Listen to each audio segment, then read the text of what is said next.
es un hipoglicemiante, ¿no? Que se administra por vía parenteral, ¿no? Existe la posibilidad de administrar por vía nasal, ¿no? Hay algunas presentaciones, pero son caras un poco difíciles de conseguir. La mayoría de las veces sabemos que se usa endovenoso o subcutáneo, dependiendo de la urgencia del problema que hay que atender.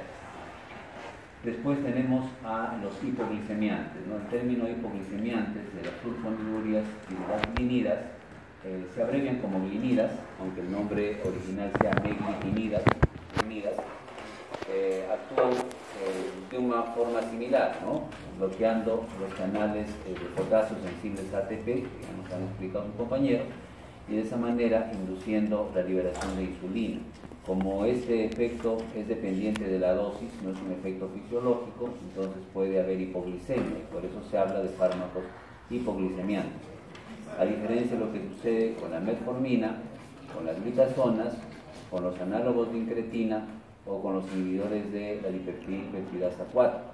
Estos medicamentos se consideran antihiperglicemiantes, ¿no? Porque su acción es evitar que haya aumentos excesivos en las concentraciones de glucosa, normalizar la glicemia, pero normalmente no producen hipoglicemia, ¿no? Salvo que se combinen pues, con insulina o con alguno de los hipoglicemiantes. Entonces la metformina, como nos han dicho, aumenta la utilización de glucosa, ¿no? Por los tejidos periféricos, en particular por el músculo, ¿no? Y su efecto más conocido es reducir la gluconeogénesis a nivel hepático, ¿no? Reducir la formación de glucosa a partir de los sustratos, ¿no? Ya conocidos, que no son carbohidratos, lactato, ¿no? Aminoácidos, entre ellos la alanina es el que siempre se destaca, y el glicerol, ¿no? Que proviene de los triglicéridos. De manera que la metformina tiene esa característica, ¿no? Producir un aumento de la utilización de glucosa, activar en los tejidos periféricos la glucólisis, ¿no?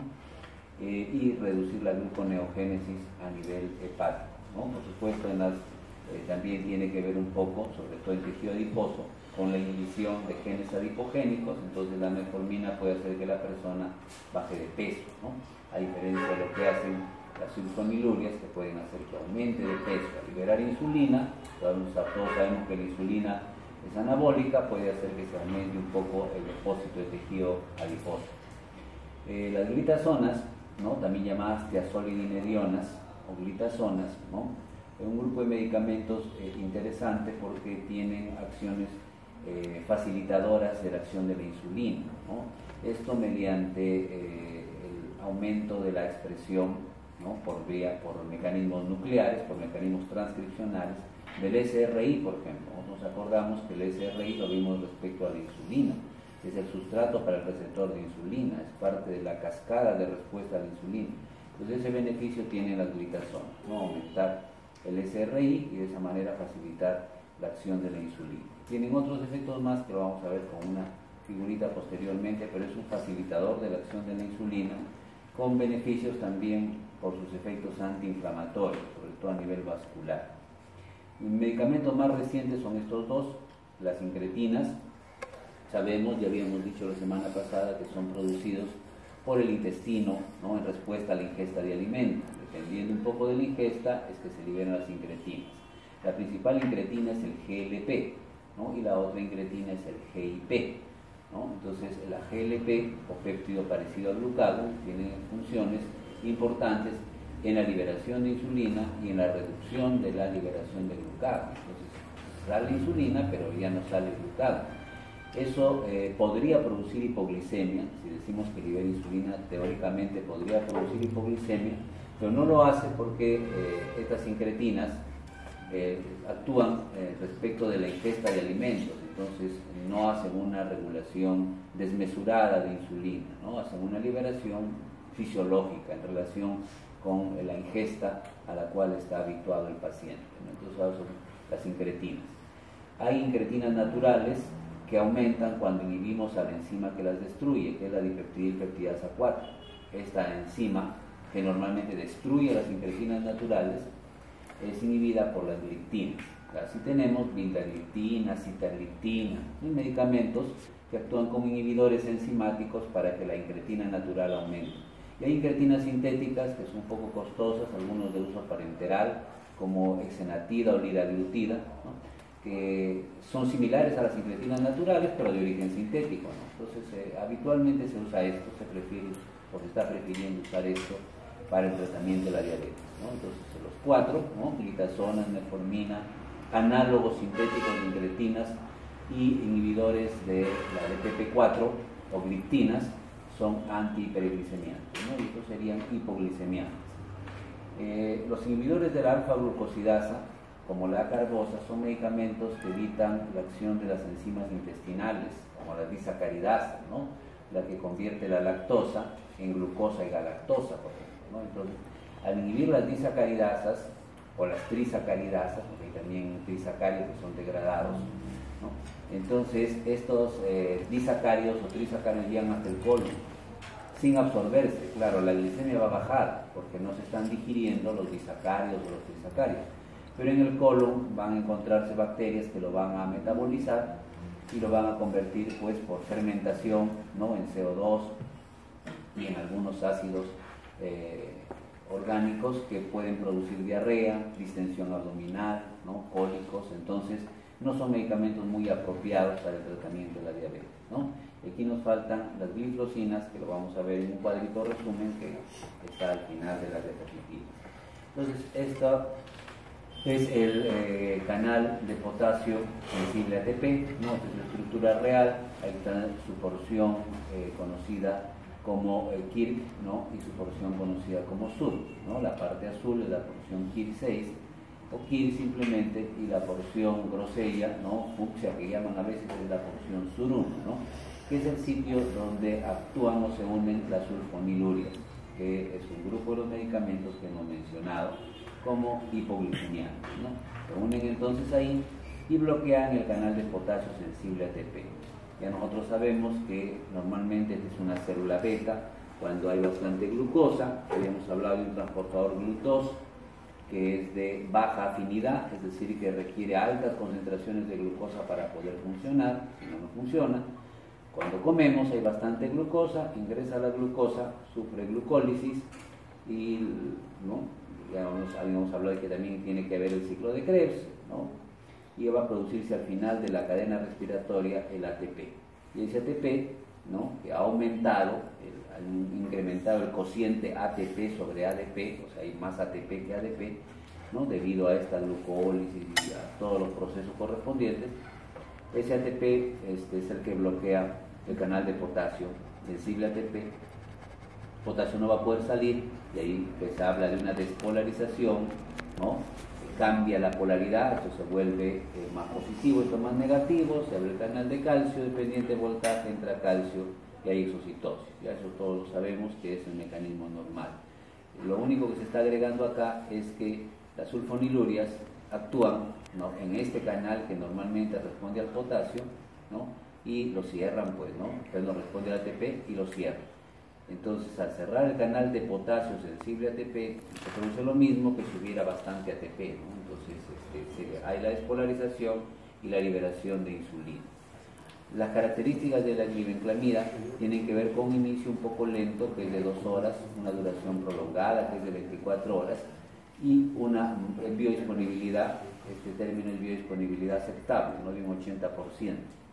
Comparado con otros medicamentos, es igual de eficaz que la metformina y la repaglinida, pero es un poco superior a las tiazolidinediol, ¿no? Entonces, estos medicamentos ya los hemos mencionado, la metformina, la repaglinida, aquí en el cuadro, la metformina, la repaglinida. Entonces, en términos de eficacia para el tratamiento de la diabetes, es equivalente a esto, pero un poco superior a las tiazolidinediol, ¿no?, en términos de respuesta. Esa respuesta se mide por el descenso de hemoglobina glicosilada.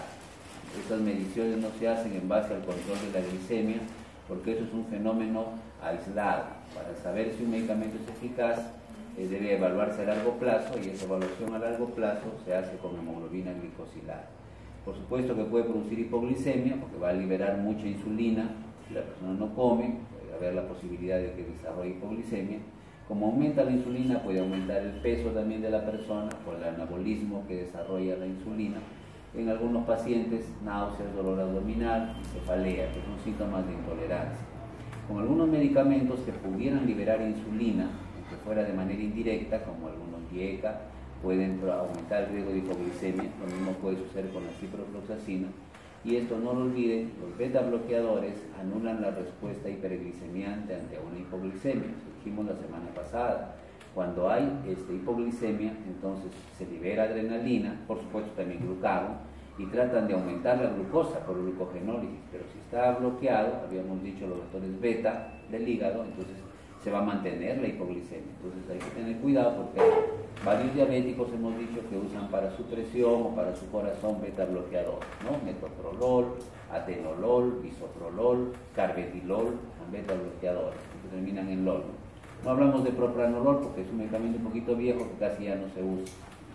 Y el riesgo de que haya una disminución en la hipoglicemia que produce se da con este inductor enzimático. Ya lo mencionamos también la semana pasada. La rifampicina es un inductor enzimático que puede aumentar la degradación de diferentes medicamentos, ¿no? Aumentando el sistema oxidativo mitocondrial. Entonces, no solo con la glibenclamida, sino con otros medicamentos, para el VIH, por ejemplo, que lo verán en su momento, también destruye los otros medicamentos, no directamente, sino aumentando las enzimas oxidativas.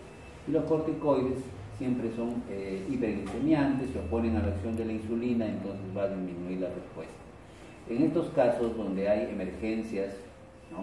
Cuadros agudos, como la cetoacidosis, la acidosis, el estado hiperosmolar, un accidente de tránsito severo, cuando hay una hiperglicemia muy marcada por una adrenalina y un cortisol muy elevados, no se deben usar hipoglicemiantes orales o antidiabéticos orales, debe usarse insulina, ¿no? Debe usarse insulina.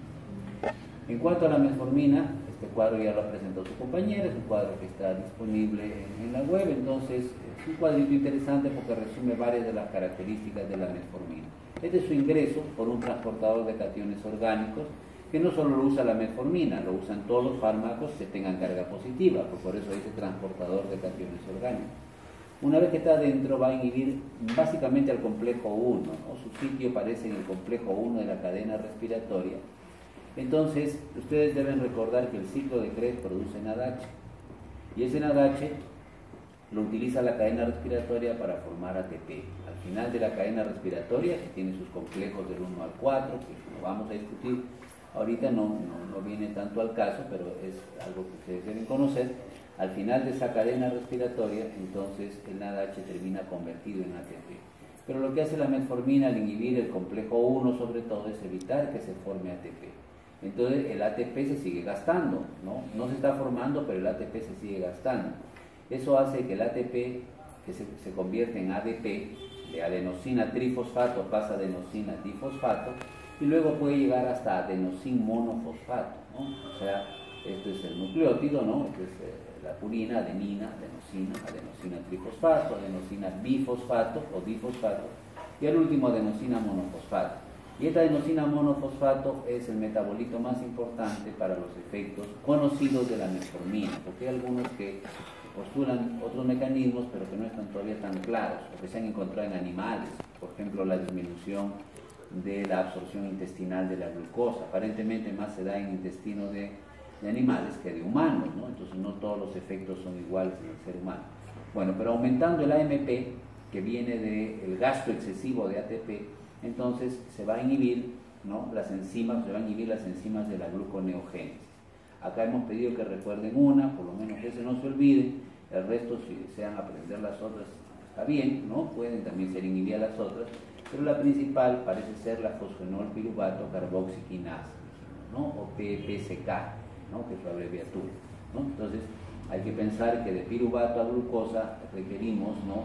Procesos que van a generar, ¿cierto?, un consumo de energía. No es tan fácil regresar, ¿no? Es más fácil que vaya de glucosa a piruvato que regrese. Entonces necesitamos enzimas, ¿no? Por lo menos 4 para que hagan este proceso inverso. Y como parte de la glucólisis hay gliceraldehído 3-fosfato, glicerol 3-fosfato, entonces por ahí puede ingresar el glicerol. Y la alanina se puede convertir en piruvato, por ejemplo, ¿no? Entonces al convertirse la alanina en piruvato está ingresando un aminoácido, el lactato se puede convertir en piruvato y el glicerol puede convertirse en gliceraldehído 3-fosfato y al último se va a generar glucosa, gluconeogénesis, ¿no? Gluconeogénesis. Bueno, el AMP inhibe eso, ¿no?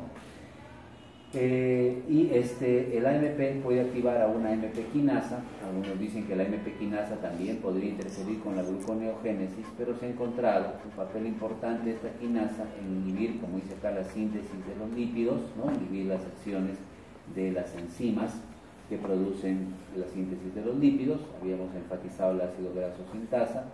Hay la HMG-CoA reductasa, que tiene que ver con la síntesis de colesterol, también puede ser inhibida. Entonces hay menos grasas, menos formación de colesterol. Y inclusive tiene acciones transcripcionales, ¿no?, sobre los genes lipogénicos, y por eso la persona pues disminuye su peso. Al mismo tiempo puede activar la expresión de genes gluconeogénicos, o sea, las enzimas que hemos dicho, como la PPSK, pueden ser transcribidas también gracias a la estimulación de la AMP quinasa.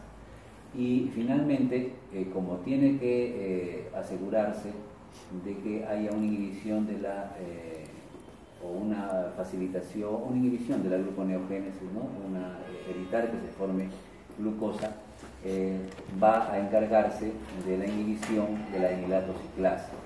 Ustedes recuerdan que la enilatociclasa convierte el ATP en AMP cíclico, y el AMP cíclico activa la proteína quinasa A, y la proteína quinasa A es la encargada de la glucogenólisis, de convertir el glucógeno en glucosa. Entonces este proceso está inhibido, ¿no? Está reducida la formación de glucosa, la liberación de glucosa por el hígado, ¿no?, y está inhibido entonces el proceso de degradación del glucógeno que liberaría glucosa, ¿no? Entonces esas son acciones principales de la metformina. Ahora, este es el mecanismo más importante. La utilización de glucosa por los tejidos aumenta, un poco por la activación de la fosfodiesterquinasa, aumenta la utilización de glucosa en los tejidos periféricos. Entonces, pero este es el efecto más conocido de la metformina, ¿no? No tiene una duración tan larga como la glibenclamida, que puede durar 24 horas, entonces hay que repetir las dosis por las tardes. A veces se ingiere una dosis con cada alimento, la ingesta de comida. Su biodisponibilidad no es muy buena, ¿no?, 25%, también ahí le gana la glibenclamida. Entonces es mejor ingerirla en ayunas o con el estómago vacío en todo caso, y que mezclada con alimentos, porque su absorción no es tan elevada. Y esto es muy importante que ustedes no se olviden, tiene una excreción renal del 90%. Entonces los diabéticos normalmente tienen falla renal, y como tienen falla renal puede acumularse la metformina. Si la metformina se acumula, puede favorecer la acidosis láctica, y eso es un problema, ¿no?, porque va a alterar el funcionamiento de los tejidos, incluido el sistema nervioso. Entonces, ¿por qué la acidosis es peligrosa? Porque nuestras funciones vitales se dan dentro de un rango de pH estrecho. Nuestro pH es 7.35 a 7.45, 7.4. Si está en 7 estamos mal ya, pero es una variación chiquita, sí, pero las enzimas que regulan nuestras diferentes funciones tienen niveles de pH, digamos, en las cuales actúan de manera apropiada. Si cambiamos ese pH, entonces va a haber alteraciones en los tejidos, y el sistema nervioso puede ser un problema serio, ¿no? No tanto por los periféricos, sino sobre todo por el sistema nervioso. El mismo corazón va a tener problemas, ¿no? Entonces hay que tener cuidado si hay una falla renal, porque se puede acumular, y hemos visto que produce acidosis láctica, ¿no? Una de las razones por las que produce acidosis láctica es porque inhibe la gluconeogénesis. Normalmente el lactato llega al hígado para convertirse en piruvato y de ahí en glucosa, pero cuando el lactato llega le dicen no te puedes convertir en glucosa, está bloqueado. ¿Quién lo ha bloqueado? El AMP. ¿Por qué lo ha bloqueado? Porque la metformina le ha dicho que haga eso, porque bloquee la gluconeogénesis. El lactato llega, como no se puede convertir en glucosa, se vuelve a ir, pues, ¿no?, y comienza a concentrarse en la sangre, y hay problemas de acidosis láctica, ¿no?, por metformina. Lo otro está descrito ahí, esto por la inhibición de los genes lipogénicos, ¿no? Entonces se usa a veces, ¿no?, las personas, ¿sabes?, para bajar de peso, los niñitos más que los caballeros a veces consumen metformina, pues, ¿no?, para tratar de perder un poco de peso sin hacer demasiada dieta. No es tan conveniente por esto, hay que tener un poco de cuidado.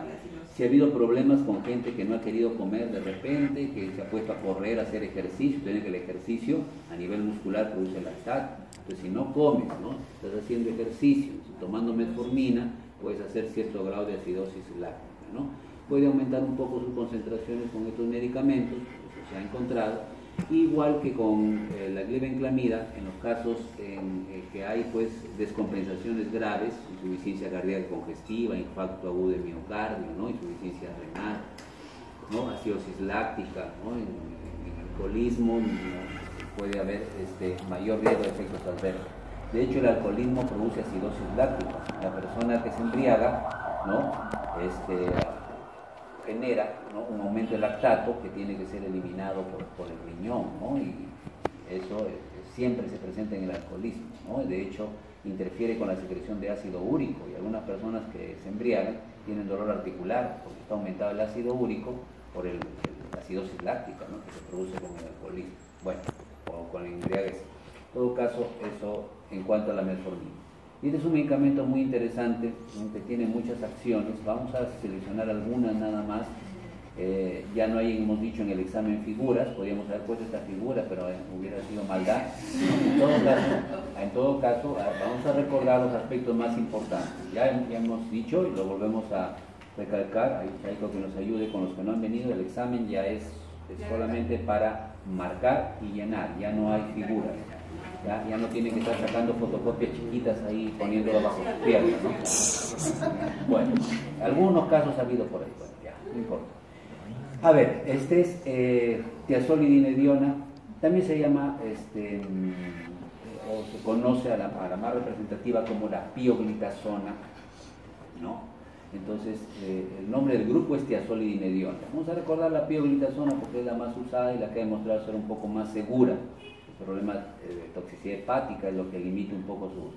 Bueno, como ven ustedes, se une a un receptor que se llama el receptor del activador de proliferador de peroxisomas. Es un receptor nuclear, simplemente PPAR en todo caso, y mediante esta unión produce respuestas transcripcionales y también puede producir transrepresión. Puede aumentar la transcripción, pero puede también inhibirla. Entonces hay transactivación, sobre todo metabólica, y hay transrepresión, sobre todo proinflamatoria, ¿no? Entonces, ¿qué puede hacer? Acá dice a nivel del hígado, por ejemplo, puede incrementar las apoproteínas que forman la HDL, como la A1. Puede incrementar el transporte de ácidos grasos, ¿no? Y puede incrementar el catabolismo de esos ácidos grasos. O sea, una vez que el ácido graso ingresó, ¿no? Puede aumentar su catabolismo. Para eso usa un transportador. Este de acá nada más nos vamos a acordar, ya que es el CPT. ¿Qué significa CPT? Consejo Provincial de Trujillo. ¿Qué significa CPT? Por favor. Carnitina palmitoil transferasa. ¿Ya? Carnitina palmitoil transferasa. ¿Para qué sirve en todo caso? Carnitina palmitoil transferasa sirve para hacer ingresar los ácidos grasos a la mitocondria y de esa manera sufren la oxidación. ¿Ya? Se convierte en acetil-CoA y pueden generar energía. Entonces, a nivel hepático, facilitan el ingreso de ácidos grasos a la mitocondria para ser metabolizados, ¿no?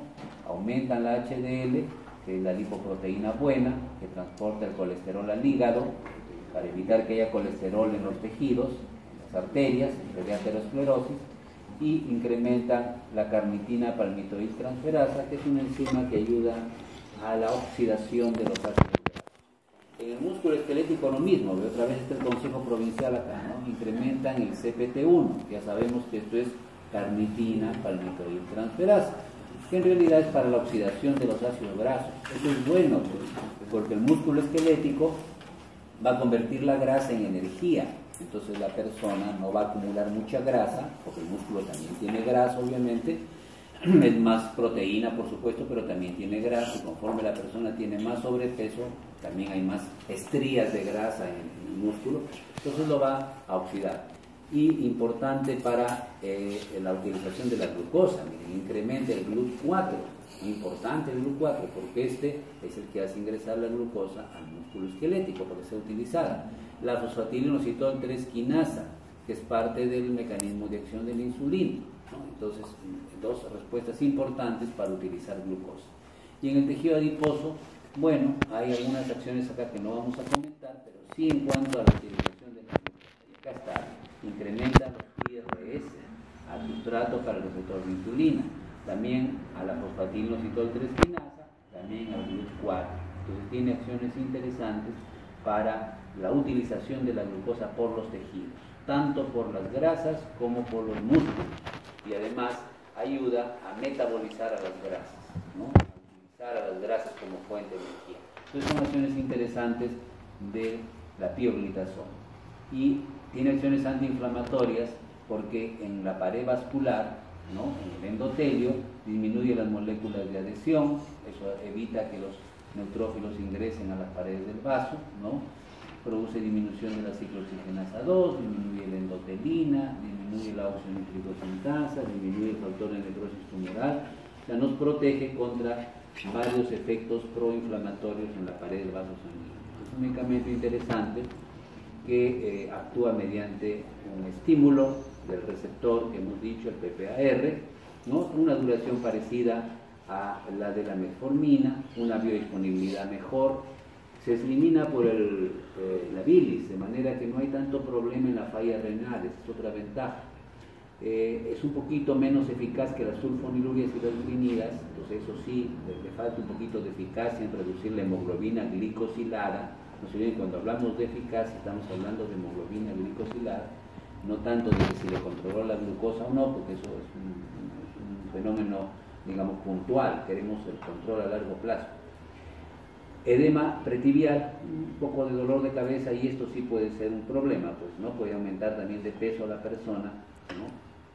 Puede aumentar un poco el depósito de grasa en el tejido adiposo, entonces sí puede haber algo de aumento de peso con la pioglitazona. La misma acción que dijimos de rifampicina antes se presenta acá, ¿no? Perdón. ¿Aló? Buen día, otros. Sí, doctor, sí.